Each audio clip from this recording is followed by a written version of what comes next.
Still, your camera is not, oh, we couldn't access your camera. That was an edit that I did. We had the video. Oh, okay. Okay. Turn camera on, Control Alt, Control Shift O. Is that a setting? And I missed that part. Yeah. Good morning, everybody. I'm going to call the meeting to order. It's 8 a.m. We will start with the Pledge of Allegiance. I pledge allegiance to the flag of the United States of America and to the republic for which it stands, one nation, under God, indivisible, with liberty and justice for all. One thing we did have on the agenda that when I looked at the national standards, I realized that we do need to have on there, and that's what open for public comment. So I will open it for public comment at this time. And I don't see any public, so I think we can move beyond that. Looking for approval of last month's Cjcc meeting minutes. Does anybody have an opportunity to look at that? And if so, can I have a motion to approve those minutes? Motion to approve. Motion has been made. Do I have a second? Motion has been made and second. All in favor? All right. Okay. Next item on the agenda is possible change in bylaws to define and require a quorum. Judge Stewart asked that that be put on. Did a little research on that, and Judge, I'm going to give the floor to you in a second. We do have a pretty good definition on there. A quorum is a simple majority of the membership described in Section A, or a simple majority of any executive, standing, or sub or ad hoc committee. So apparently we do have a majority today in Section A. Most of you got my email that defines who was in Section A. If you are not on the email group for Cjcc, please let me know and I will see to it that you get added. I also checked with the national standards on a quorum, and they're fairly consistent with us. They say a majority plus one constitutes a quorum. So we do have a quorum in the room today, so I thank everybody for coming. Judge, do you want to elaborate on that a little bit?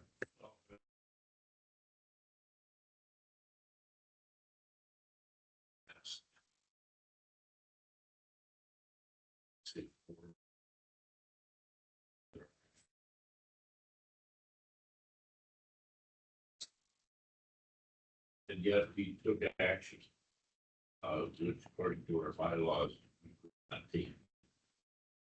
We made certain recommendations to Cjcc, which were on the last agenda passed, but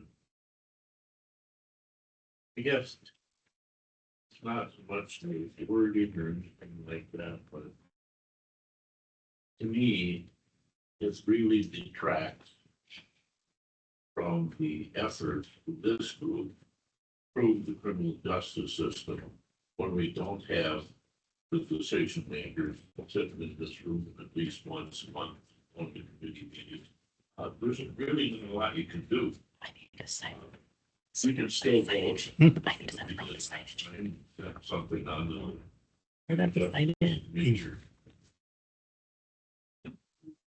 Anyway, we did that, but more important than that is that those things have to be supported by this group, not only at our monthly meeting, but between monthly meetings, so that they can become effectuated and make changes, which in my opinion are still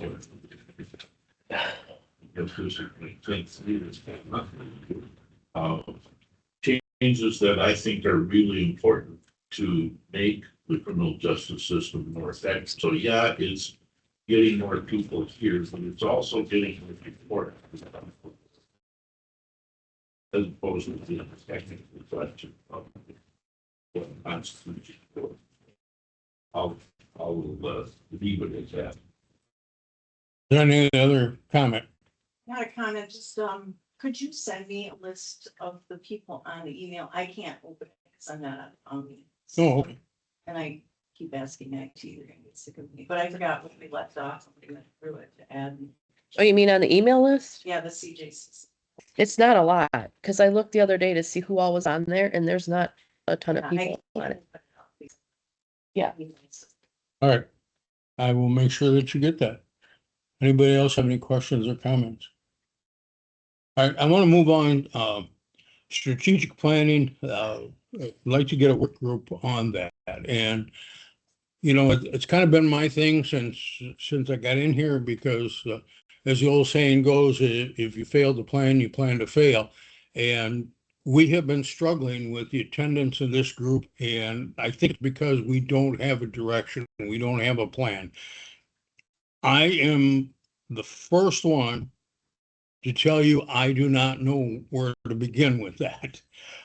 So I would like to throw it out there like now and see if we have volunteers to develop a work group to develop a strategic plan forward.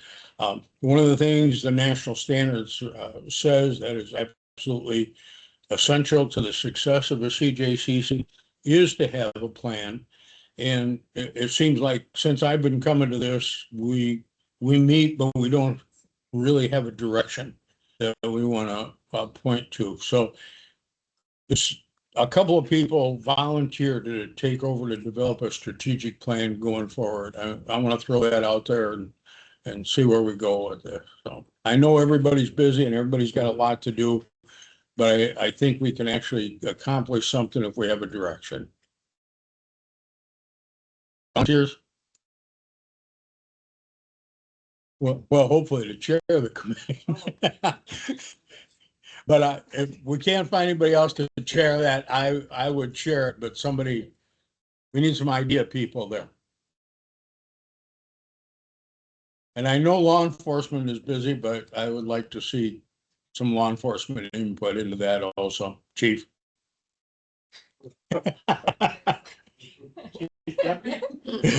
You see how great I am at putting people on the spot, right? Sir, Comments, not here. oh, okay. But, you know, we started this one program, you asked us to incorporate into our agendas some strategic planning. And there's a couple things that actually came up with, did some brainstorming. Some things related to the first document. Hearing offers. And my concern is this. We haven't even acted on the things that we come up with so far. We're not, we got the ideas, we got some people who are motivated to say, I think we should look at this and whatever. So I'm not sure, hate to be a pessimist, but I'm not sure having a strategic planning. Get it anywhere, unless it's just a matter of taking the ideas and prioritizing them, but that's a good thing. I'll be going for a while. Anybody else have any comment, suggestions? So I don't know, like the strategic planning part of it so much, but I know that several people in this room that's involved in towards like a diversion type program, and we've taken these initial steps on that program. I guess, but I don't know if that's something that would make an objective or priority, but that is an attainable goal that we're working on. I agree, Chief. I think that has to be a priority moving forward to develop a rock solid plan with the diversion and dealing with different levels of keeping people productive in the community rather than warehousing them. So I think you guys are moving in the right direction of that. I understand that Jack and you are intentionally or intend to work together on developing that going forward. So And not just us, there's some, assuming at some point in the near future, probably everybody in Zoom. Yeah. And that, Ashley also pointed out, well, Emily's a chair of it. I seconded it. Not our fault you weren't here. thank you for volunteering him. Appreciate that. That's how it normally works. Chairman, secretary. Chair, secretary, everything else. That's, so, we frequently deal with a very small number of people, but a very large number of times that their biggest issue is mental health. They become nuisances and probably cross the threshold of criminality, crimes against the public, sort of stuff. We had to explore different options or ideas in dealing with that, because ultimately, I mean, at some point, somebody needs to be held responsible for their actions, and we definitely have a need to protect society. But ultimately, a lot of times, the best avenue in dealing with those people are actually just getting, not necessarily punishing them. It's the problem. And I kind of think on that a little bit. We had a meeting with Cjcc yesterday about programs, and I think we could kind of incorporate some of the mental health stuff into that as well.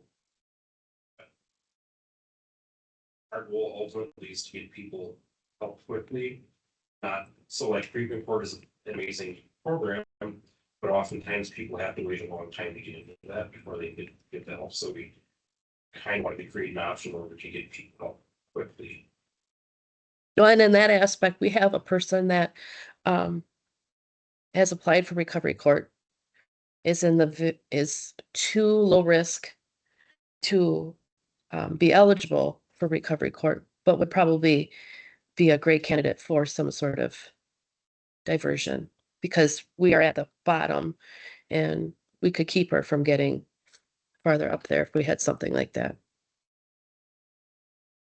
I run into that occasionally too, is post teens that are just out of high school, beyond the RRYP umbrella there, that could be good candidates for an early diversion program going forward.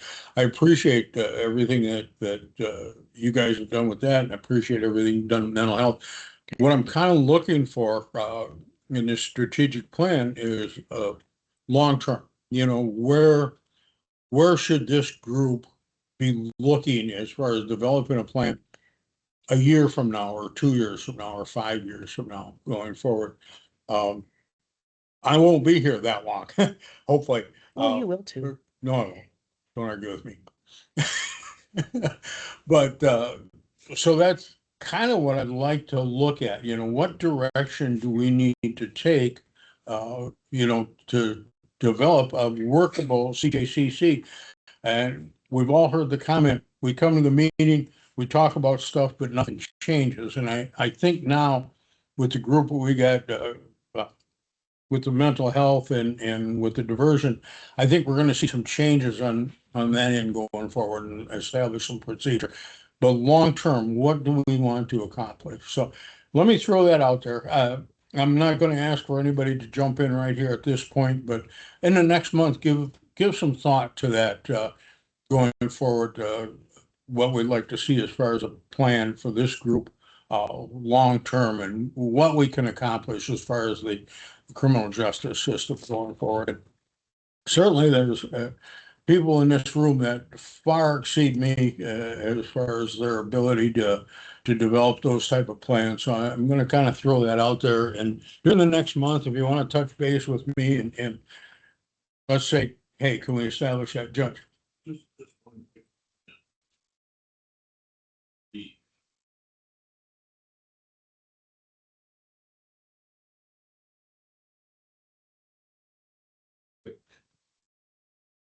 intervention strategy.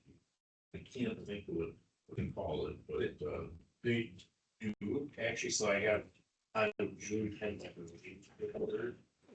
believe, they're doing I know that focuses on early intervention, getting services in a much shorter duration than 18 months in treatment for it. So, Any other questions, comments, or suggestions regarding strategic planning? Emily, report an update on the mental health subcommittee. So I think we've really already touched on a lot of what we did this past month. We had a very successful meeting. We made a lot of progress there. And that did evolved into the discussion for a diversion court, not only taking in mental health situations, but also looking into those early addiction persons that are too low risk, low need to get into treatment court, and we don't want them in treatment court when they're at that stage. We know we're not supposed to mix our risk levels. And so beginning that, we had a meeting yesterday as a step forward on that process as well. I believe we all know our next steps individually. There's the meeting yesterday. I'm still waiting for the go-ahead from my agency on whether or not they'll give a thumbs up to providing public defender services towards a free charge diversion. We can do it. We can appoint free charge. They don't like to, and so I need to get a sign off from Kirby, but he didn't think that would be an issue. Next meeting, I need to send an email out today because time got away from me yesterday, but it should be in mid-June. And I will send out a email with the date that I see works on the calendar, and if it doesn't work, we'll figure out something else. Was there any type of grants available for research or to not reinvent the wheel? Have other counties done the same type of research going forward, and what have, and I'm gonna throw it out to counties north of Highway 29 because it's a whole different world when you get south of 29, I guess, so.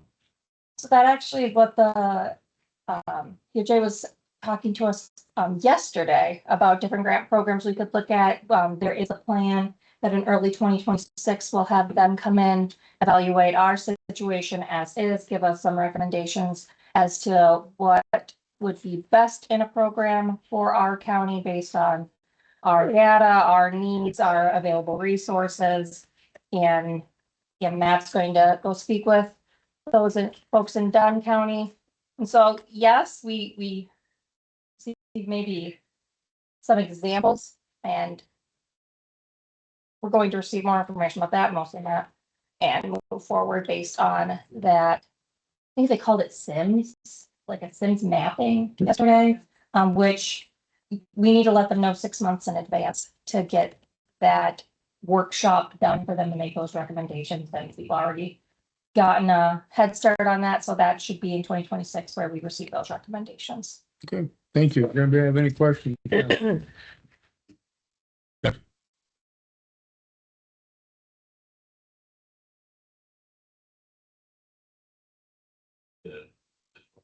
Efforts and your efforts, that you share them with this group ASAP. We're in the discussion period, and I understand county deciding whether or not they're gonna build a jail or not build a jail or whatever. Well, in my mind, a big part of that needs to be, are we just talking about how many cells are we gonna build with how many bunks? Or are we going to be looking for space and resources to use some of these alternatives and develop some resources that can be applied to some of these ideas? And I just think that's crucial. To build a jail without the board thinking, well, you know, it's not just about locking everyone up. It's about providing an array of services that better meet their needs and reduce recidivism and make the community safer than just jail per se. So the more you can share, that's kind of what I was talking about earlier. The more this group knows, the more I can go talk to people outside here. The more meetings I can go to and speak up about some things. For example, I've heard recently about discussions about taking in state and federal prisoners into this jail. One of the worst ideas I've ever heard. That's me. I advised St. Croix County as their council years ago when they built their jail. And that was what their plan was, because they were the first large jails in this district. It was just an absolute fiasco. To the point where their jails deteriorated because they got a lot more. Their inmates had a lot more medical costs because they were being picked on, shall we say, We had more incidents in St. Croix County of, correctional officers who were injured because of that population. I had clients in that jail that would have pled to murder to get out of there. I mean, not quite murder, but literally, they were in fear every day. For days, they wouldn't be able to eat because people were taking their food and all. It comes with a myriad of problems. So those are the kinds of things that I'd like to know what we've got for options and support those in the community. So. And I agree. And we're still in the very, very early stages of, I mean, we just had that meeting yesterday. It hasn't even been 24 hours. I haven't even gotten the notes done, which doesn't mean anything when you're in a span of 24 hours. But this is a pretty recent development. I think having a bit more concrete information is best before we give too much out in the community, because we have very, very big ideas right now. And I think some of the wind was taken out of our sails because we were told we needed more planning and we couldn't just jump straight into it. But that is, I mean, DA's office and especially Matt, for the sheriff's department are so on board already with it and getting information for that. And so we'll report back as we receive that information, but we are in the very early planning stages. But I appreciate that. I think the judge does bring up a good point though, and which is that, this group, which is tasked with looking at, at the justice or, criminal process in this county, we're kind of being left out of the jail conversation. Because I really haven't heard anything other than what I've heard from other people. And I have heard what you've heard, that there's talk about renting out space. And I came from southeastern Wisconsin where Kenosha decided to build this mega jail. And they rent it out, and the justification for it is exactly that. We're going to make money by bringing in federal prisoners. And in this case, it was immigration prisoners. They were an ICE detention facility. And about 2-3 years ago, the county somehow got into a headbutting match with the federal government, and the federal government then pulled all of the inmates out of that jail. And now they've got this huge facility that they can't staff because they don't have any money to run it. And it's a huge drain on their budget every year. So I think that we need to have some input as a group into what we're planning on doing the jail. And I know that, and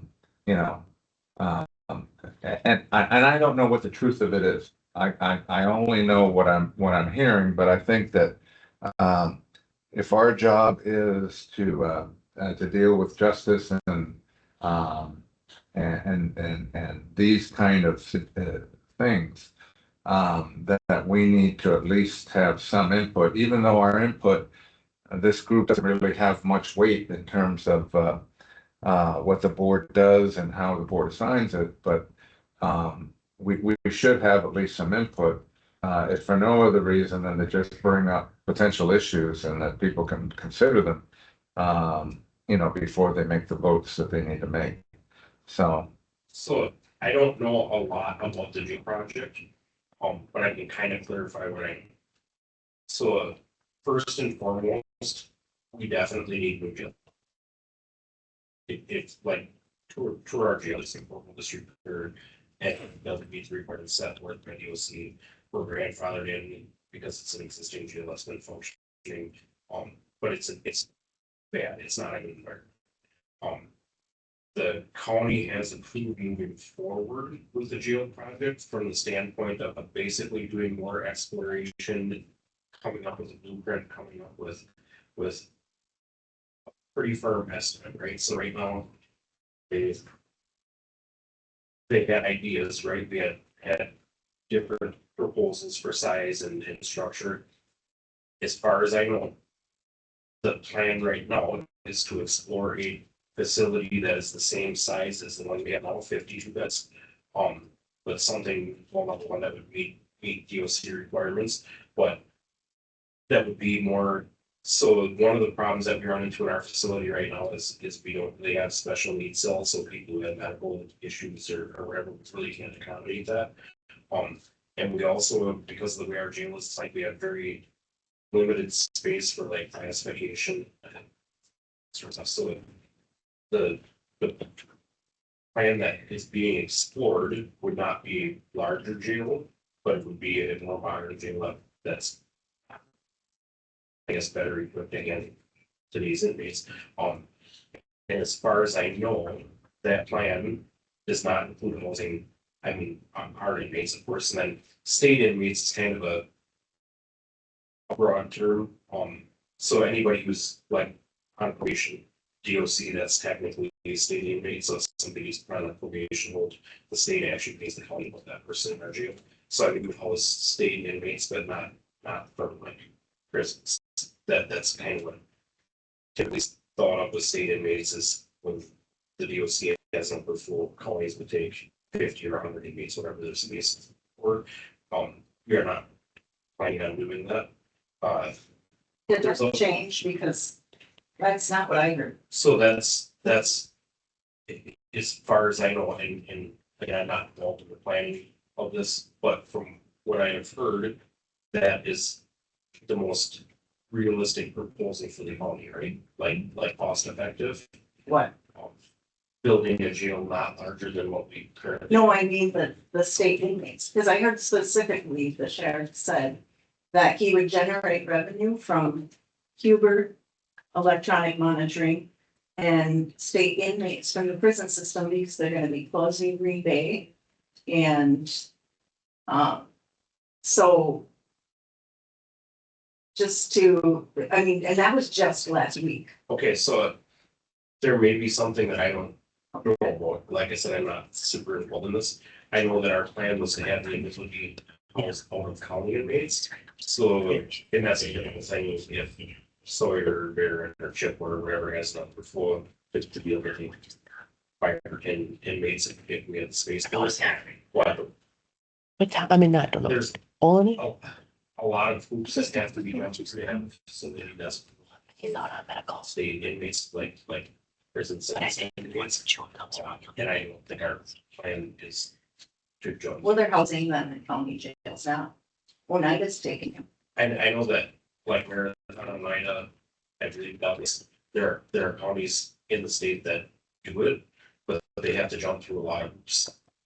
Because there's different requirements for prison sentenced inmates than there is for public field inmates. Like exercise areas and stuff like that. I don't think they're planning on incorporating any of that. So when I heard this last week, I was at a training and as luck would have it, the director of adult institutions was presenting. And so afterwards I did talk to him.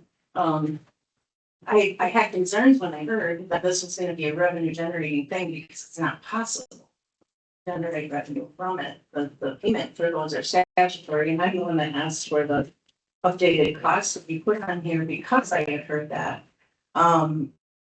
And so going back to what Jack said about bringing things to this group, you know, we may not have the knowledge of the jail, but we have the knowledge of other things within the system. And so, putting all the collective heads together is gonna be helpful. One thing that I have concerns about, if we brought prison inmates here are, you know, we're struggling now with a lot of new people coming into this county distributing large amounts of drugs. Those connections they're gonna make with prison inmates who have a lot more connections in bigger metropolitan areas to get drugs is only going to get worse. And But the statutory contracted rate for state is $60 a day. They will reimburse for medical for state inmates, but there's no way it will cost the county money. Because from the last numbers we have, it's $140 a day cost to the county. So if they will only, and there's no way to contract for more than that, is what he told me. Green Bay, they do want to close. He called it a wish list item. There's a lot of talk about it, but until then, we're at a record number of prison inmates in the state right now that we've ever had in Wisconsin. That's a large prison. It's falling apart. They're housing the most violent criminals. They don't have another place to put them. They have to remodel Waupun, close Green Bay. They were supposed to close the juvenile facility in Lincoln Hills 3 years ago. They haven't been able to close it. They are gonna close it, but they're gonna build one in Milwaukee. That's gonna take years. Once that's built in Milwaukee, they'll make Lincoln Hills an adult institution. The state is really moving towards more camps like Camp Wendell. So realistically, Green Bay closing is not gonna happen anytime soon. But housing them here will never generate revenue, and it will make issues a lot worse. We don't have hotels and things for family of inmates to stay in to visit. Although more of that's going to virtual. But those are kinds of things that, people on the ad hoc committee and things like that don't think about, even maybe law enforcement. So bringing it to this group to talk about those kinds of things are, and I did get the guy's name and he's willing to talk to anybody about what the plan is for things, but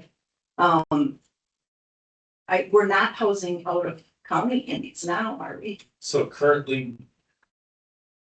I would have to look at the jail population. I don't believe there's any out of county inmates up there right now. Historically, we are some fewer.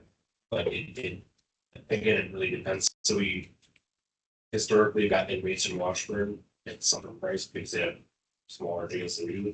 So if our population is down and they have a need, it just happened. But typically, when we house county inmates, it's like 5. Because we just don't have the population.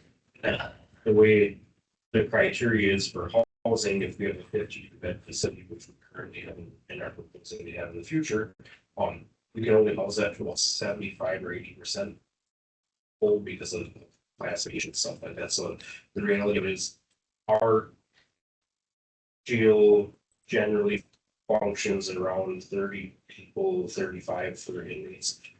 So at any given time, we would never have room for theoretically more than 5 inmates. So like state inmates, and again, the facilities that are housing state inmates, typically those facilities they try to set them up so they have like a wing for state inmates so they can house 20 or 30 of them together. We would never be able to do that. But just the size of the bed or the size of the facility, we're not gonna have the bed space. And I wouldn't ever foresee the state contracting with us for 2 beds or 3 beds or whatever, because that's essentially what it would be. One other little fun fact that I'll share with you about in Craig County. One of the things that caused them to end up terminating the housing of federal and state prisoners was the fact that it finally dawned on them that because of some things you said, like transportation, access to family and so on, families moved to St. Croix County. And became, in many cases, a burden on that system. And then guess what? When the release came, guess where they stayed? Even though none of them were from St. Croix County, they all stayed, which didn't help the criminal justice system. Because they were having more problems with some of those people that released, they finished their sentence, whatever. And we did plan. We've got. And that's something they weren't even thinking about it initially, but it happened, so. I think we inadvertently jumped ahead on our agenda. Well, we don't have to cover that anymore. Yeah, so let's talk about the visit to recovery court with the TAD grantors. Excuse me, yesterday, Marcia Civic and, no, yeah, Marcia Civic and Heather Cjcc, from the DOJ came to, do evaluation on the recovery court, team and the recovery court hearing. When I talked to them after the hearing, they didn't really say much. They just said the evaluation would be available to us in another 6 to 8 weeks. After the meeting, I was contacted by, Family Health Center. The contract is getting finished up. They'll be sending it to us this week, for signatures from Phil Undershoots. And then, starting next Wednesday, members from the Family Health Center will start attending the meetings and court for us. So, huge step. And we don't have any fear that that contract is gonna go through any more revisions. We No, think it's this is the completely done. final. It's final. The only thing they have to do right now is just change the wording that they had wrong. That's the only thing that had to change. And they will be, like I said, starting and are available to make any adjustments that we need. So the first couple meetings, will be an adjustment period for them, in regards to how things are going. But they are really looking forward to the partnership. So, starting next week, they will be attending at least the, recovery court meetings, and then hopefully the next month, when we have the CJCC, then they will be attending that as well. Well, I've already. Yes, Melissa will be the one that's attending the meetings. will she stay through the Whole thing. session as well? Yep, whole thing.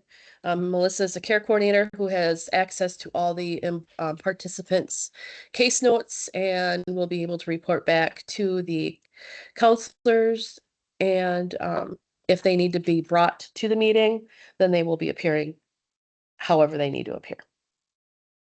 So that's what we have. Judge Barna, any insight on the visit at all? From the TAD. Yes. I think Angie probably said, we'll get an actual report from them in 6 to 8 weeks. I didn't have time to meet with them after because I had work. Okay. But they've been here before in the past and they don't typically say anything. They'll just come up with a written report and make suggestions on how we're doing things and, so we'll get back in about a month and a half. Yeah, and when I talked to them after them, I said, do you have any questions or anything? And they both said, no, everything, they didn't. Jack, did you have an opportunity to visit with them at all? We did. I was part of the, I got here late because I had court appearance, but, we did sit in, we had an opportunity to have a discussion. I thought it was very productive.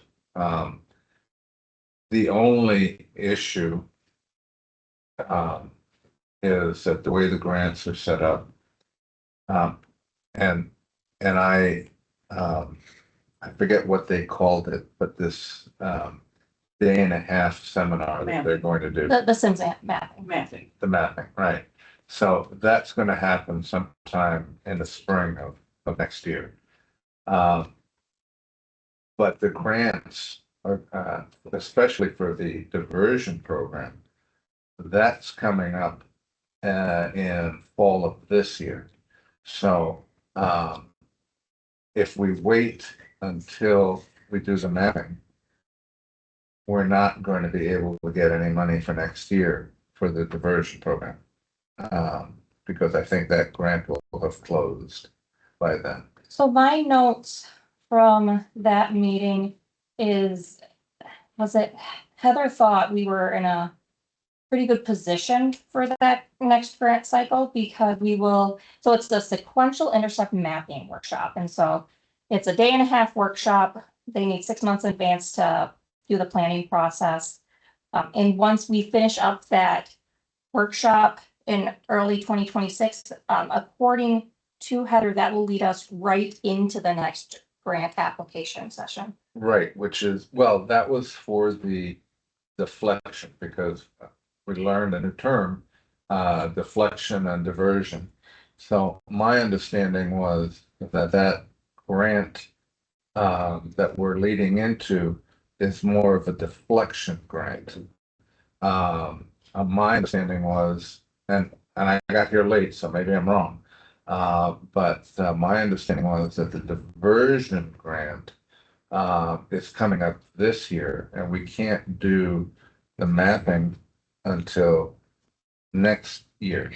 So we would basically have to wait until the next TAD grant comes around, sometime in August of 26. I think that's when it comes up. It is. And so we basically have to take a position of either we figure out something that we can do with whatever we have now, or the diversion program can't start really until we get the money, which would be sometime in 26, maybe 27. I don't know how long it takes them to give that money. So, um, I'm going to move forward with um, whatever I can do in terms of a diversion and potentially even a deflection. But with the understanding that we have really no additional funds. We did talk to DHS, and DHS has some programs that we're going to try to incorporate into this deflection issue, but that needs to be worked out, I think, at a greater level. And so I'm not going to wait for the till summer of 26 to get my diversion money. We're going to start figuring out what we can do with what we've got now. And then if we can improve it, enlarge it, once we get the grants, that's great. But we're going to try to do what we can do now. Judge, No, I have not gone through any of this. We did mapping before there was such a thing as math. About years ago, and just, I don't know if they come up with a way to make that happen quicker. It took us well over a year, probably a year and a half, and we couldn't find Cjcc coordinator that was working with all the agencies, all the parties to do that mapping, to figure out where you could make these diversions. That question is me too, but anyway, just so you know, even if you started in 26, it's going to take you a while before you can use that to support a grant application. So I think you're on the right track.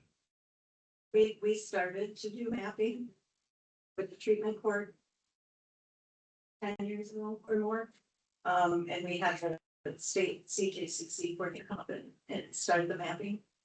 The only way that I can like to describe it as painful, and they were saying at that time, they expect a year and a half, 18 months to get through a mapping process. So, but the thing is, you can't get the funding without going through them. These people that were here yesterday are the ones who award the money. So you have to do what they want you to do.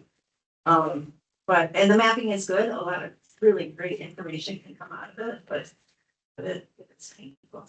And that was largely the message I got out of that meeting, is it's going to take time for a more formal program, but that doesn't stop informal programs and something just developing between us. Side of the box thinking with the resources that we have available to us, there's nothing wrong with that. I mean, we move forward, eventually get our funding and have a formal program, but anything you guys can implement in the meantime, I say go for it. And we talked about that as well, where we wanted to have it done quickly. And so I don't see any barrier from amending or getting some tweaks to what we have, just maybe doing it with a bit more structure than what we've been doing so far. Yeah, I think Matt and Ashley or whoever it is from DHS that wants to sit in, and myself, we can, and the judge, obviously. I mean, there is this new term deflection, and by the way, but those of us who only learned this term deflection yesterday, deflection is, it never gets to the DA's office. That law enforcement deals with it at the time of the detention or arrest. And that's something that we'd have to figure out how DHS and law enforcement will work together on the deflections. Diversion, it actually gets to me, and then we figure out how to deal with it. You know, there are a number of different ways of dealing with it. And I'm showing my age now and what was that program that I was talking to you about yesterday? It was the, oh, where's my notes on that? Uh, It's under the statute. It's essentially what it is the first offender drug a program. first offender drug program, and that includes any state charge or ordinance charge as well. And if it's entering a plea, being found, or judgment being given. However, if you complete the period of supervision through probation, so it would require a buy-in from probation, the charge would be dismissed upon that completion. And that can only be done once for an individual. Right, and that I think will help a little bit, because even though we don't have the money to put people through programming, if we can put them through probation does have the ability to put them through programming. Now, That's only for certain ones, right? So Yeah. that's like first offense, It's first offense, but not all. It can't be a delivery, it can't be Right. an intent. Right. In fact, it can't even be a possession of meth. I think it has to be a possession of amphetamines. no, I believe it does include possession of meth. I think it That's not- does, Okay. yeah, I think it does. I didn't, they've had something similar for years, but it was always amending the meth down to an amphetamine to be able to do it. Because the methamphetamine wasn't, when I was public defender anyway, it wasn't part of it. So it's 961.47. It's conditional discharge for possession or attempted possession as a first. Okay, so yeah, I think if you look through that, unless they changed it, it is limited to the charge, but they should have included that by now. You'd think they would. It's covered under it. I don't see any exclusion so long as it falls under Visual one or This- two. the controlled substances statute that we all know, and just pick a different subsection per drug. Yeah, so you're gonna, the court's gonna be seeing a lot more of those, assuming that they're first offenders. And then we'll try to figure out how we deal with other people, who are not first offenders and don't qualify for treatment court. That's something that's a discussion that we're gonna have to have with DHS. Being these kinds of initiatives though, are things too to talk about because it's going to have a direct effect on the jail population. I mean, when you have programs that are diverting people from jail and prison, then, so all the more reason why the jail project and all of that should be brought to this group, because how does anybody know that this is these things? It is a statewide initiative. Most counties are trying to figure out how to do things differently because number one, recidivism rates for jail and prison are extremely high. And so diversion programs are more successful, but the people who are making the decision to spend $80 million don't know these things. And aren't being told about them, so. All right, we do have to move along. Judge, you wanted this update on truancy initiative, and a discussion between you and Ashley as to where we're going on this.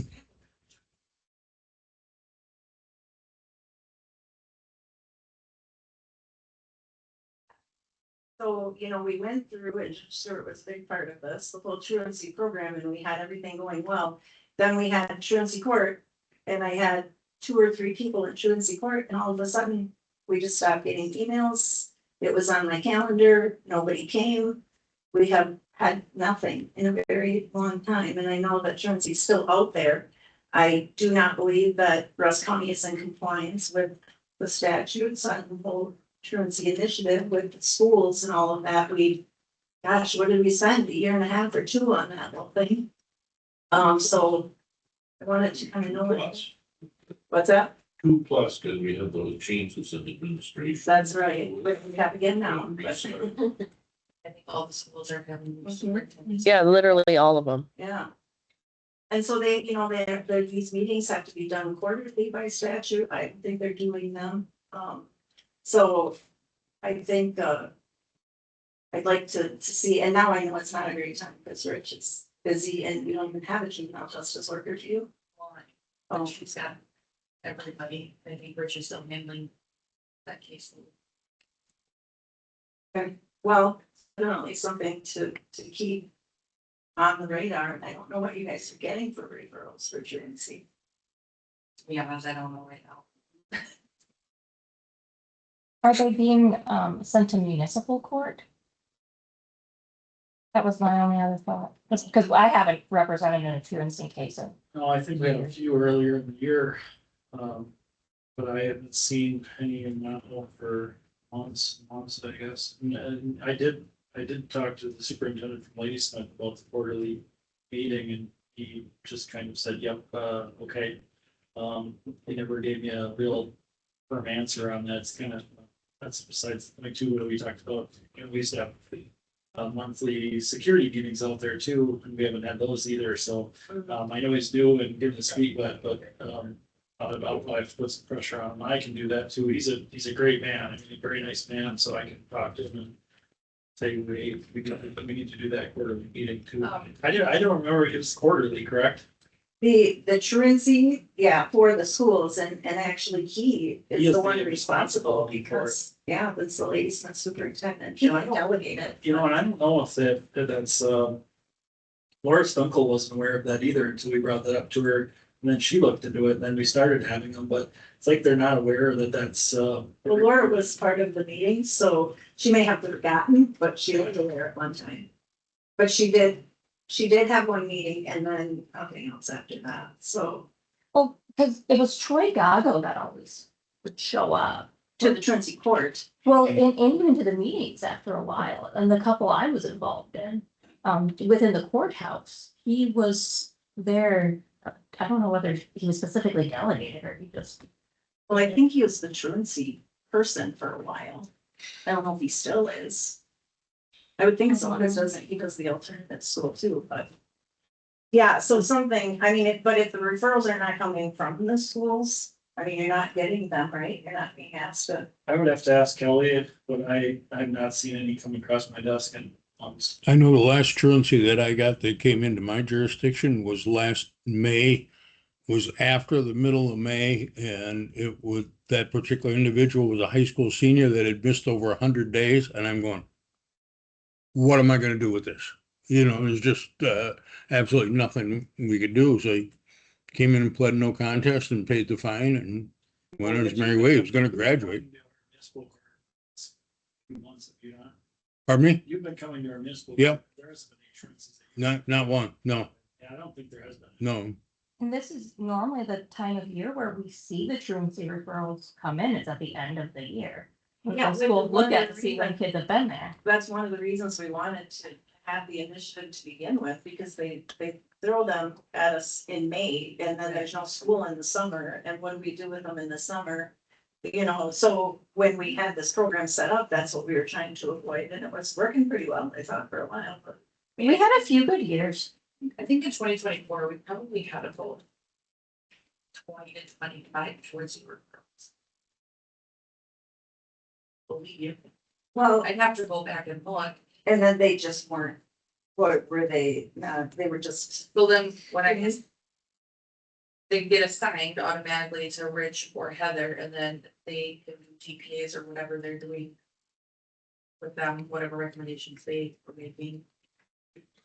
Chief, do you get the impression that, There's two, And- remember that. I know I've had it, but that sometimes the school administration is just as glad that these individuals aren't in school?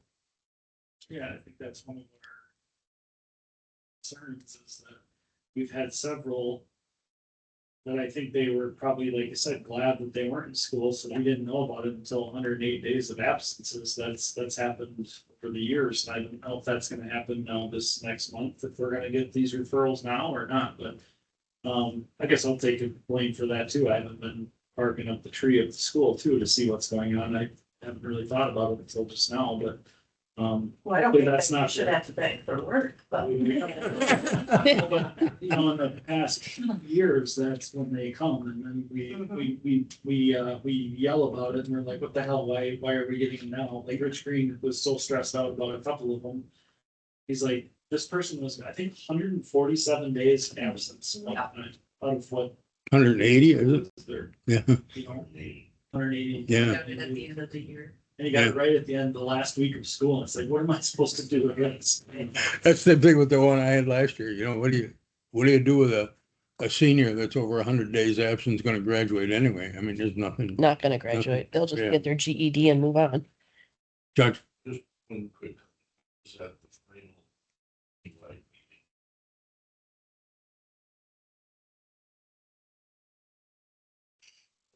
Was it a new library? yeah. That's where we are. But anyway, one of the issues raised by the administrators that were there was that, and you talked about deferred prosecution agreements. Once they made the referrals, one of their criticisms was, or suggestions was, that there be a feedback loop to them, so they knew what happened to that referral, because at that point, they didn't feel. And it's like, okay, referral. I've got it all written down. What happened, especially on the ones that never end up in court, which it sounds like the vast majority never do. I haven't had anything. I've been on the bench 2.5 years, the first couple months maybe, and that's it. But, and you know, and one of the things in the whole project that the truants or the Juvenile Justice Review Committee did was to say, we need to handle these all the same.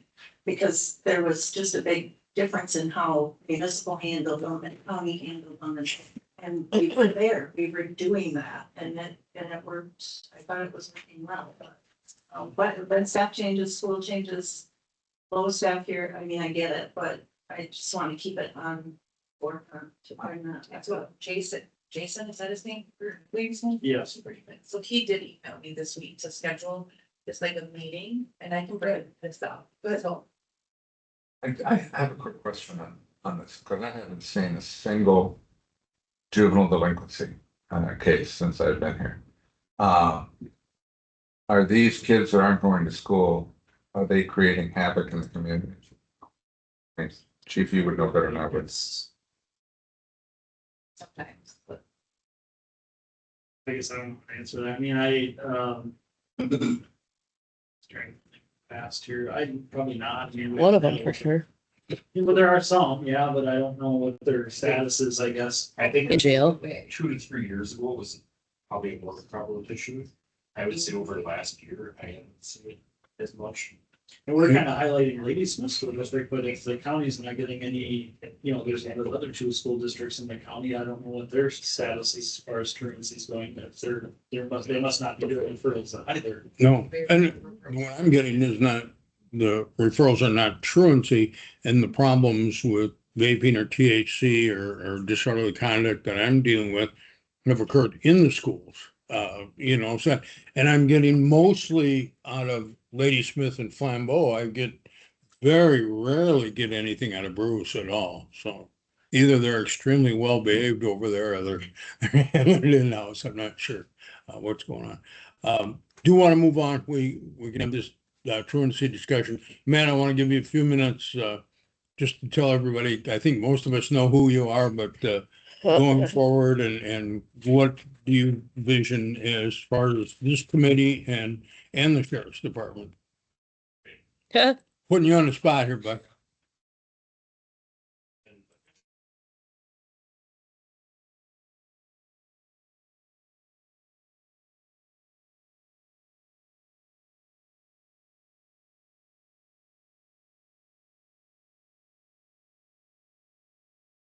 And 6 months or so.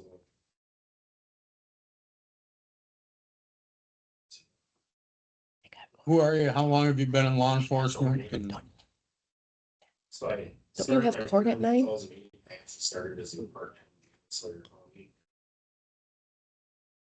Good. for LC with PD. What? Other Mhm. Not yours. 16. I've been a patrol officer, a patrol sergeant, a drug investigator, and a chief deputy. I feel you could have did more, but whatever. Anybody have any questions for Matt?